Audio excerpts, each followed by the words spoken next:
Pronto, voltamos de novo. Com a mesma camisa, viu, gente?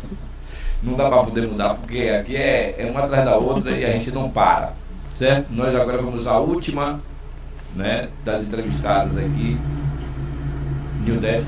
Peraí. Pronto, agora eu cortei aqui. Pronto. Aí, o que vai acontecer nesse momento? Nildete fecha. Nildete fecha a entrevista aqui e a gente já fica para análise, né? Eu não falei para ninguém, mas agora eu vou falar, por ela ser a última entrevistada, que eu vou tentar, né? O tempo me deixar também. Vou pegar o último minuto que fala, cada um fala, né? O seu número, o seu nome, pede seu voto. Eu vou fazer uma seleção das imagens desse último minuto de todos os candidatos e vou botar lá nas minhas redes sociais, entendeu? Vou fazer o corte no Instagram e no YouTube. Vou tentar manter também no YouTube também. YouTube e Instagram, vocês vão ter lá para você analisar um minuto aquele minuto final, que eu digo, fala aqui para o seu eleitor. Você tem um minuto para falar. Teve gente que falou 30, 40, um minuto. Ninguém passou de um minuto. Todo mundo falou. Então a gente vai pegar aquela parte ali que eles utilizaram do tempo deles para pedir o voto, falar seus números, seus nomes, para você relembrar. E se alguém quiser também assistir todas as entrevistas, já estão lá no YouTube, né? Para todo mundo assistir no Facebook e no Instagram. Então, quem for assistir conosco, né, a nossa programação, mais uma vez agradecendo ao pessoal do Conselho Tutelar, que organizou, agendou, né? Acredito que todos aqui falaram, né? Todos aqui falaram, não sei se ficou alguém sem se apresentar aqui, ou quis dar entrevista aqui. E as perguntas foi de um leigo. Eu perguntei como leigo, como pessoa que não conhece, né, o que é ser o papel do conselheiro tutelar. Eu vou iniciar aqui apresentando já a nossa entrevistada, a nossa candidata, né, Nildete, que eu já conheço há muitos anos, mas em questões de igreja, né, Nildete? Como é que é a sua relação, Nildete, com o Conselho Tutelar? Fala pra gente. Há quanto tempo, né? Bom dia, Nilton. Bom dia. Bom dia a todos os ouvintes. Na verdade, eu estou no meu primeiro mandato, né? E eu estou concorrendo à reeleição. Uhum. E a minha relação com o Conselho Tutelar é uma relação de comprometimento, né? Porque eu entendo que a partir do momento em que a gente se propõe, né, a participar, primeiramente de uma prova, né, que a gente passa por uma prova, a gente faz e após essa prova, aquelas pessoas que passaram, ela concorre à eleição, que eu acho muito justo isso, entendeu? Porque a gente tem que ter pelo menos um mínimo, né, de conhecimento, né, daquilo a que você se propõe. Então, assim, eu mesmo sou uma pessoa que sou muito comprometida com o que eu faço, entendeu? Graças a Deus. Eu trabalhei 18 anos na saúde, certo? Fala também da época que você trabalhou também, fazendo programa de evangélico. Quando foi isso? Na verdade, realmente tem muito tempo e foi lá que a gente se conheceu, né? Foi uma época assim maravilhosa da minha vida, né? E que eu apresentava programa evangélico e você estava ali, né? Operando o som. Tinha, acho que era Babão, não era que? Babão, né? Binho também. Então, assim, foi um momento muito maravilhoso da minha vida, né? Eu fazia um programa evangélico, levava a palavra de Deus, né? E a gente sabe que a cada dia que passa no mundo em que a gente vive, a gente precisa mais ainda se aproximar de Deus. Que a gente tem observado que a falta de amor, né, no coração de muitas pessoas, né, tem levado à violência, ao ódio. Então, assim, só, na verdade, o amor de Deus em nossos corações. Foi isso que ele direcionou a ser conselheira? Como é? Eu acabei de sair de uma entrevista agora de uma não experiente, né, que está tentando mudar, melhorar pela condição que ela enxerga, pelas razões que ela tem. E qual a razão, as razões de você ser conselheira? Foi isso, esse trajeto que você passou na sua vida para ser hoje conselheira de novo?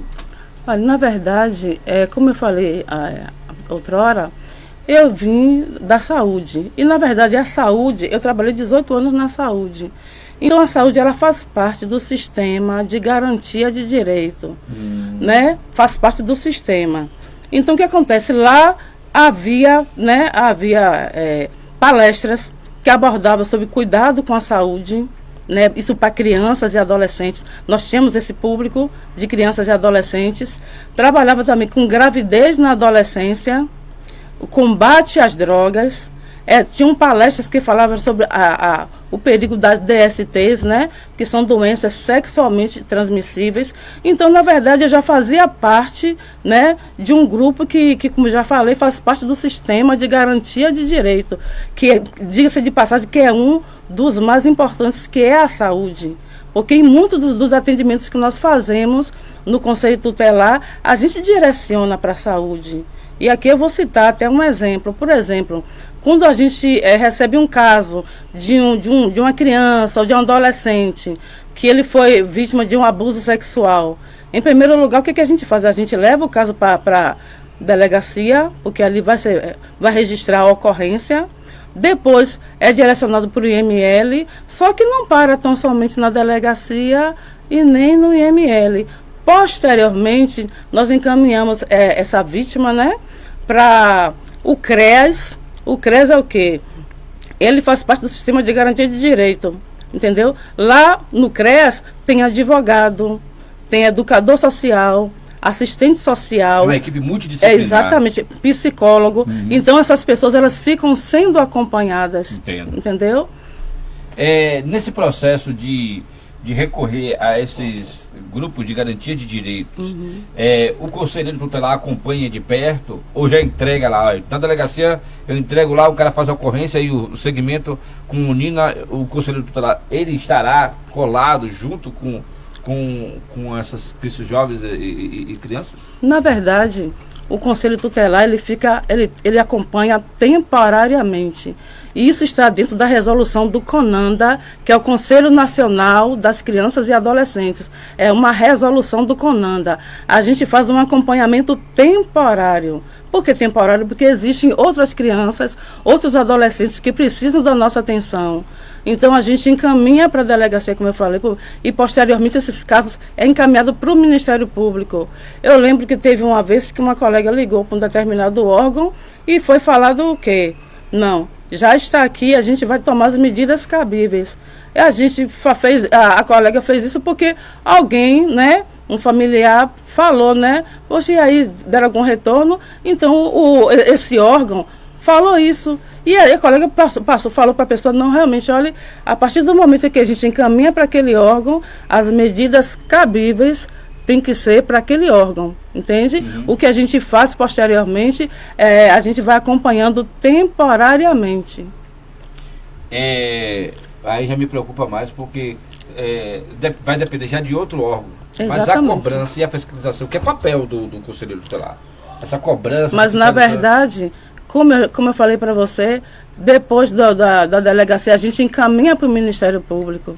Essa parte, quem vai ficar fiscalizando é o Ministério Público, porque realmente a obrigação do Conselho Tutelar é encaminhar para os órgãos de garantia. Na verdade, muitas pessoas elas não entendem que o Conselho Tutelar, na verdade, ele requisita serviço, entende? E que, na verdade, diga-se de passagem, a gente, muitas das vezes, pela negligência de alguns pais irresponsáveis, entendeu? De pessoas que são responsáveis, né, por essas crianças, né? Porque, às vezes, não é só os pais, às vezes é uma tia que toma conta, às vezes é uma avó. Então, assim... Às vezes nós fazemos coisas que não é atribuição do Conselho Tutelar. Eu vou explicar como. Por exemplo mesmo, há um caso mesmo em que a colega teve que matricular o filho de uma pessoa, porque os pais, até então, eles não tinham matriculado essa criança. A gente já tinha falado com eu vou ver. Então, o tempo estava passando. O que aconteceu?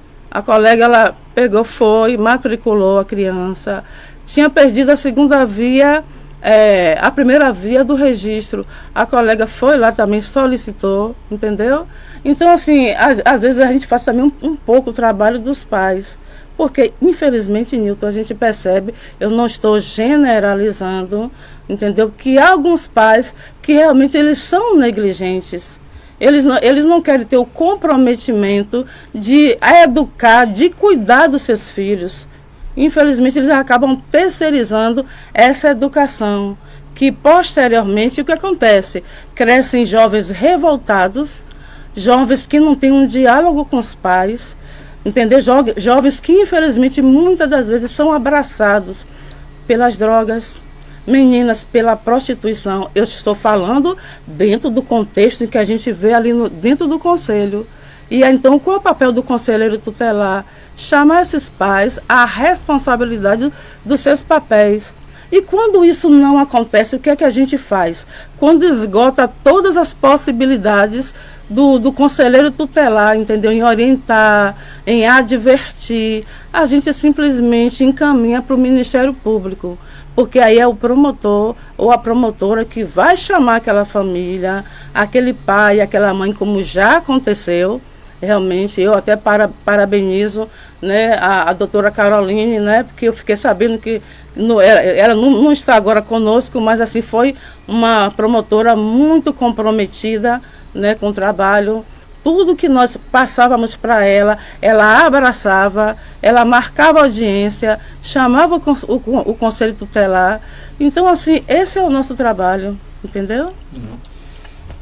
É lamentável, fico até preocupado com isso, porque a gente fez parte de uma criação muito severa, muito... Verdade. O pai chegava junto, Com qualquer certeza. desobediência era reprimenda, e hoje a gente não pode mais reprimir com tapinhas, nem com agressões, ditas agressões, que eu agradeço até a Deus, a minha mãe, a minha família, por ter sido assim comigo. Não é que eu gostava de ser agredido, mas é que o aprendizado chegava mesmo. E eu não vejo nos dias atuais que a gente não precisa dar um tapinha, uma chamada boa para as crianças de hoje. Eu quero até aproveitar. E eu queria só...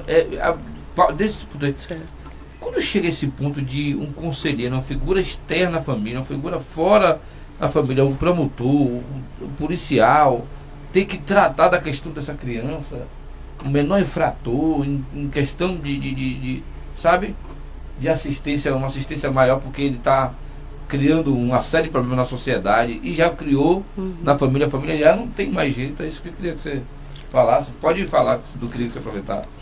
Antes de falar essa parte aí que você falou, eu gostaria de voltar ao que você falou da questão, né, do tapinha, né, que eu também passei por isso, viu? E assim, eu não sei se foi por isso, eu cresci uma pessoa muito tímida. Então, assim, eu olhava para meus pais, eu não conseguia ter respeito, só respeito, mas eu também tinha aquela coisa do medo, entende? Sim, medo e respeito. Muitas vezes assim, a gente fala assim, a questão do tapinha. A questão, sabe, Newton, é que muitas das vezes, eu digo pelo que chega até o conselho tutelar, isso é algo progressivo. É semelhante àquele marido que hoje empurra a mulher, hoje xinga a mulher, amanhã ele já empurra, depois ele já vai pro tapa, e depois, na continuidade, pode tornar até um feminicídio. Então, o que acontece? Muitas das vezes, aquele tapa que aquela mãe dá naquele filho, aquele pai, né? Muitas das vezes é no horário, é no momento em que ele se chateou com um companheiro, entende? Então, muitas das vezes a gente conversa muito isso com os pais. Eu fiz um atendimento recentemente em que o próprio pai falou, ela bateu em Joãozinho, estou dando o nome, não foi o nome da criança, entendeu? Eu estou assim, falando o nome, mas não foi o nome da criança. Aí o pai falou, não, porque ela bateu em Joãozinho, porque naquele momento a gente brigou e ela descontou nele.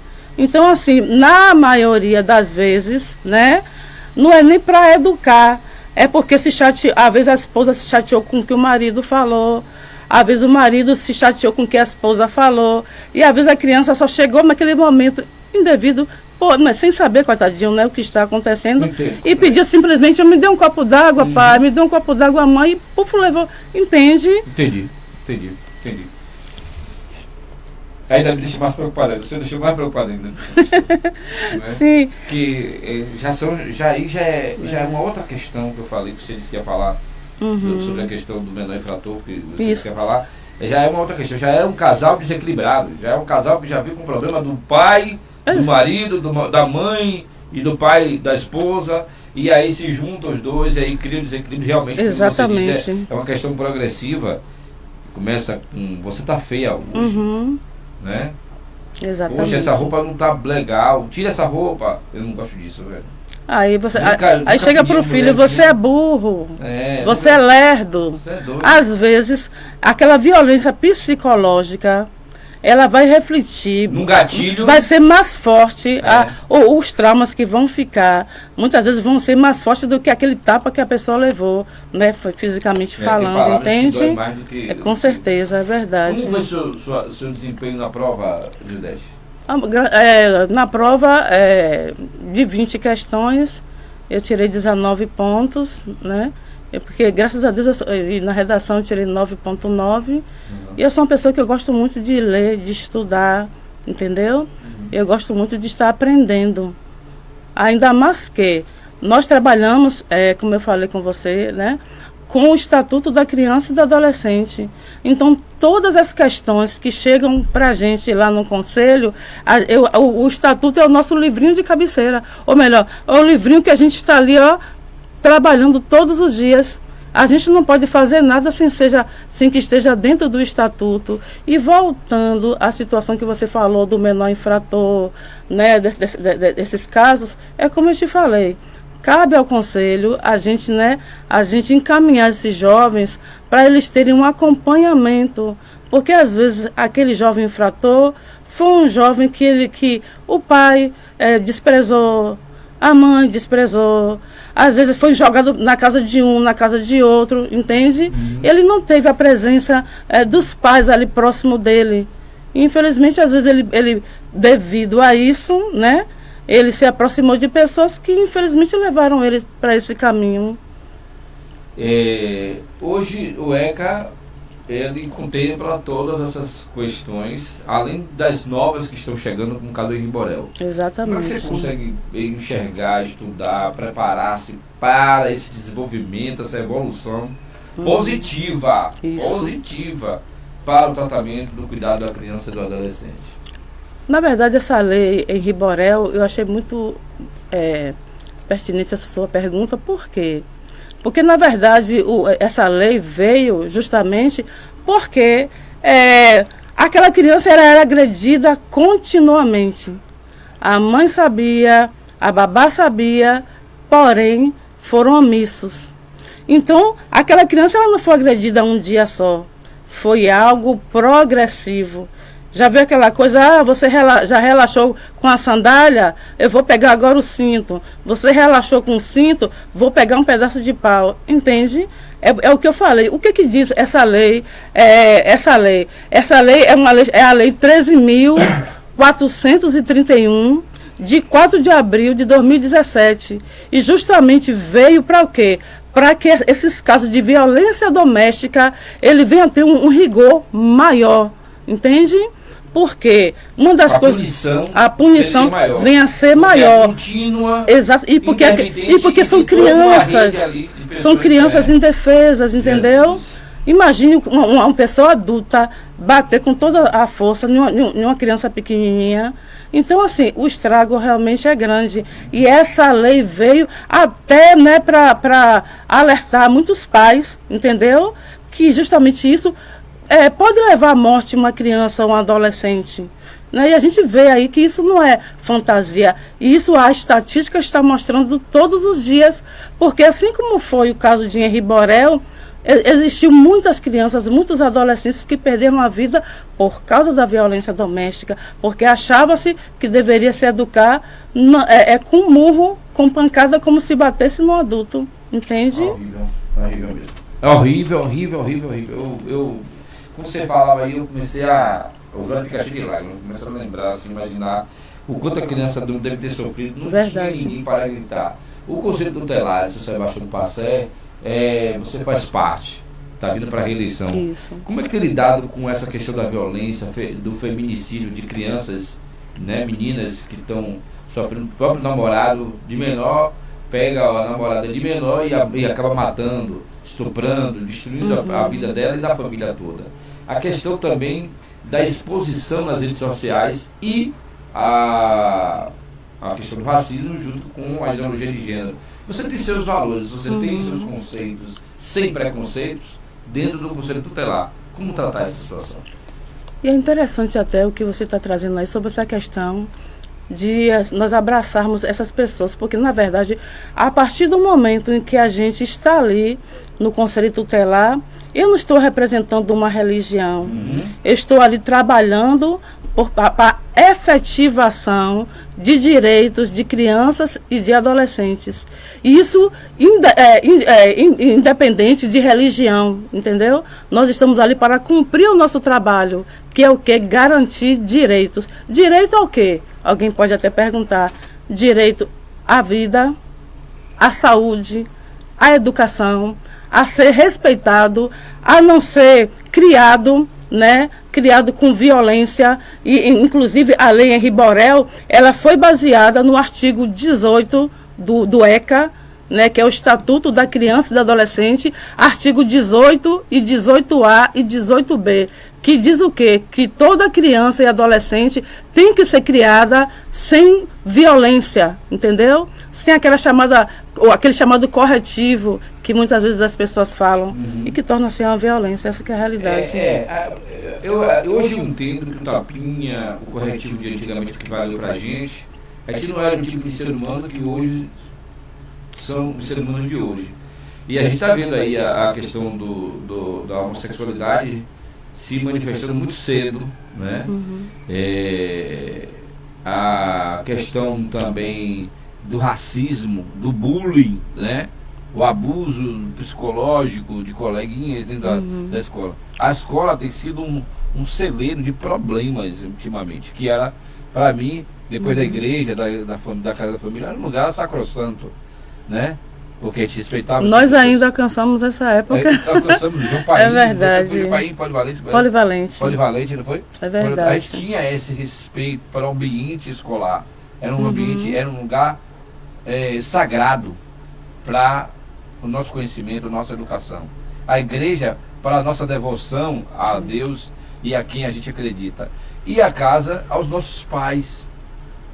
E isso, com o longo do tempo, foi causando interferências externas ou internas, não sei, de pessoas que foram se sobressaindo e destruindo família, destruindo a escola e até a própria igreja. Hoje o Conselho Tutelar é um agente de proteção. Conciliação também, de né? Conciliação. De conciliação, porque, olhe bem, o que a gente tem observado, não só eu, mas como as demais colegas, porque na verdade, nós somos um colegiado, nós não somos nós somos 5. E o que a gente observa muito, sabe, César, que infelizmente a maioria desses casos é por causa da desestruturação familiar, entende? As famílias, infelizmente, estão desestruturadas. O que a gente procura levar para muitos pais é que, muitas das vezes, foi desfeito o casamento. Porém, aquele vínculo entre o pai, entre os pais e os filhos tem que ser para a vida toda. E muitas das vezes a gente percebe que a mãe ela fica muito sobrecarregada com essa função. Geralmente. Porque às vezes ela vai gerenciar a família, né? Para isso ela precisa trabalhar, entende? E muitas das vezes, não estou generalizando, e muitas das vezes tem pais que tornam-se omissos, entende? Ele já não passa mais a acompanhar aquele filho como ele acompanhava, entende? É como se a separação não fosse só entre ele e a mulher e o esposo e vice-versa. Ser pai também. Então, assim, aquela criança e aquele adolescente que está vivendo aquela situação, ele começa a ficar fragilizado. E, às vezes, essa revolta, ele vai demonstrar no ambiente escolar. Outra coisa também é a falta de diálogo entre os pais. Ou melhor, o diálogo entre os pais e filhos, entende? Eu acho isso aí um fator determinante. Porque, assim, muitas das vezes é fácil você pegar um celular e colocar na mão do seu filho e deixar ele, né, só parar de ver aquele celular, né, a rede social, quando já o sono, né, bate naquela criança, naquele adolescente. Então, está faltando o diálogo. Hoje entendeu? Hoje o castigo não é mais bater, não. Hoje o castigo é: eu vou tomar seu celular. Exatamente, César. Aí, verdade. Eu vou tomar seu celular, já foi. O mundo caiu. Aí o mundo caiu e, às vezes, até a agressividade parte dessas crianças. E hoje, esses casos têm aumentado de crianças agressivas, porque o pai tomou o celular, porque a mãe proibiu as redes sociais. Tem aumentado dentro lá do Conselho Tutelar? Olha, na verdade, assim, os casos que chegam não é bem assim. Eles falam também do celular, mas não porque tomou o celular. Fala mais a questão da rebeldia.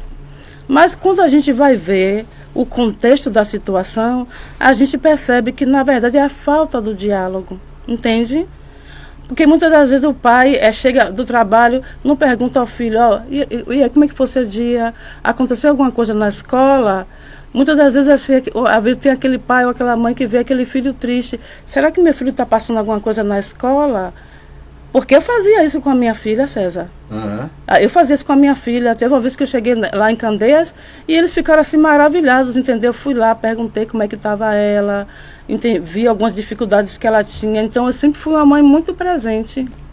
E eu lembro que minha mãe também fazia isso. Ela chegava na escola, dizia, pode puxar a orelha, professora. Eu recebi um puxão de orelha. Eu recebi um puxão de orelha para o Leonor. Mas eu tenho o maior carinho pelos meus professores, né? Certeza. Hoje, a gente tem visto que os professores não têm sido valorizados, não pela questão só financeira, exato, porque não é só isso, mas também pela consideração e respeito que os alunos devem ter pelas figuras que estudaram para nos dar o melhor do seu conhecimento, o melhor da sua educação. Porque eu acho que a escola também trata com a questão da educação. Com certeza. Mas que os pais não podem também deixar o seu papel de educadores também. Exatamente. Porque, na verdade, César, a escola é um local de aprendizado. Sim. Vai formar aquela criança, aquele adolescente para o futuro, para ser um professor, um advogado ou qualquer outra, né? Ou qualquer outra coisa que a pessoa venha optar na vida em termos de profissão, professor. Então, na verdade, assim, muitas das vezes, eu não estou generalizando, como eu falei, muitas das vezes coloca-se na mão do professor a educação. Não. A educação que tem que ser de casa, a respeitar o próximo, a dar um bom dia, uma boa tarde, um com licença, muito obrigado. Então, isso já vem de casa. Entende? Sim. Isso não é o professor que vai fazer. Vamos a 1 minuto agora com Nildete para finalizar. Rapidinho assim foi. 1 minuto para você pedir seu voto. Olha para aqui, para essa tela aqui, Nildete, e fala para os seus eleitores seu número, tudo. Como vocês já ouviram falar, eu sou uma pessoa, gente, comprometida com o que eu faço. Eu amo o que eu faço. Entendeu? Eu sou uma pessoa muito comprometida, eu vim da saúde. E quem trabalha na saúde sabe que é um povo aguerrido. Eu não sou uma pessoa de cruzar braços, eu gosto do que eu faço e eu quero continuar no Conselho Tutelar para justamente dar sequência ao trabalho que eu estou fazendo com comprometimento, responsabilidade e atitude, porque a gente também precisa agir, a gente precisa correr atrás dessa efetivação desses direitos dessas crianças e adolescentes. Por isso, eu peço o apoio de cada um de vocês para que eu possa dar sequência ao trabalho que eu estou fazendo. Meu número é 106, ou seja, 106. Eu estou especificando aqui porque tem uma colega que tem um número semelhante. Então, meu número é 106. E se vocês puderem me dar o apoio de vocês no dia 1º de outubro, eu ficarei muito grata em dar continuidade ao que eu estou fazendo com muito amor e com muito carinho. Pois é, meus amigos, conversamos aqui com Nildete, encerrando aqui o seu cronômetro aqui nesse momento da nossa candidata aqui ao Conselho Tutelar. Estamos finalizando, né, essa maratona de 3 semanas de entrevistas com os candidatos ao Conselho Tutelar. Fico muito feliz por terminar um assunto que a gente hoje entregamos a você para análise, para a busca, para o conhecimento e para no dia a gente concluir votando no dia 1º de outubro a cada um desses candidatos que foram aqui apresentados. Logo mais às 17 horas, Ana Flávia, que é conselheira aí, não está concorrendo, ela vai falar, porque ela que organizou toda essa entrevista junto com o Valdeci, toda a equipe aí do Conselho Tutelar, estará conosco aqui para a gente fazer um balanço do que foi essas entrevistas, para fazer um balanço do trabalho dela no Conselho Tutelar e do futuro que nos espera dos novos conselheiros que estarão a concorrer no dia 1º de outubro, a partir das 8 horas, no Colégio Polivalente. Será a urna eletrônica lá, o mesmo jeito que você vai para uma eleição de candidato a prefeito, vereador, tudo mais, ok? Então você fique atento, né, para saber o que vai acontecer daqui até o dia 1º de outubro. E fique atento também às nossas redes sociais do Radião, que a gente vai botar lá algumas lembranças dos pedidos de votos desses candidatos, tá bom? Fica com Deus e até mais.